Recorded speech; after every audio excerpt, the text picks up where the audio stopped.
রোজগার করি, খাটাখাটনি করি, তবে খাওয়া হয়। 18,000 মাকলুকাত, শুধু আমরা মানুষ, আমরা একাই রোজগার করি, বাদ বাকি আল্লাহ সবাই খাবার জোগান দিয়ে দেয়। পুকুরের ভিতরে যে মাছ থাকে, মাছের পেটের ভিতরে যে পোকা থাকে, আল্লাহ তার খাবার জুগিয়ে দেয়। কিন্তু আমরা রোজগার করি, আমরা অনেক সময় দুবেলা খাওয়া হয় না।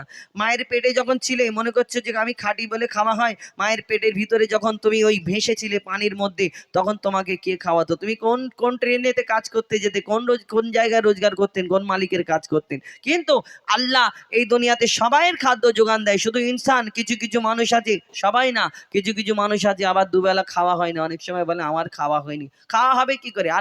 তুমি আল্লাহ শুকরিয়া আদায় করবে না? আল্লাহ তোমাকে এত সুন্দর ভাবে রেখেছে, শ্রেষ্ঠ করে ধরনের বুকে পাঠিয়েছেন, আর তুমি এই দুনিয়াতে শুধু ইনসানের খাওয়া হয় না? এটা নিশ্চয়ই আমার ভিতরে কোনো গন্ডগোল আছে, তবেই তো খাওয়া হয় না। নালে আল্লাহ সবাই যদি খাওয়ার যোগান দেয়, আল্লাহ আমাদের মালিক, তো তোমার কেন হবে না? কবি ছন্দের মাধ্যমে শেষ সম্পর্কে আরো কি লিখছে দেখুন শেষ কথায়। মায়ের পেটের ভিতরে যে বাচ্চা থাকে, তুমি আল্লাহ খাবার জুগিয়ে দাও গো তাকে। মায়ের পেটের ভিতরে যে বাচ্চা থাকে, তুমি আল্লাহ খাবার জুগিয়ে দাও গো তাকে। সারা দুনিয়াতে আল্লাহ তোমার করোনা, যত মাখলুক আছে কেউ ভোকা থাকে না। সারা দুনিয়াতে আল্লাহ তোমার করোনা, যত মাখলুক আছে কেউ ভোকা থাকে না। বলে মইদুল ইসলাম জপি তোমারি নাম, বলে মইদুল ইসলাম জপি তোমারি নাম, নামে আছে মধু।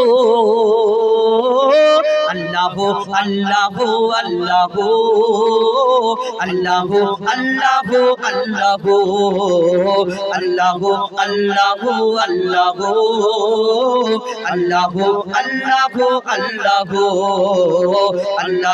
আল্লাহ আল্লাহ আল্লাহ আল্লাহ আল্লাহ আল্লাহ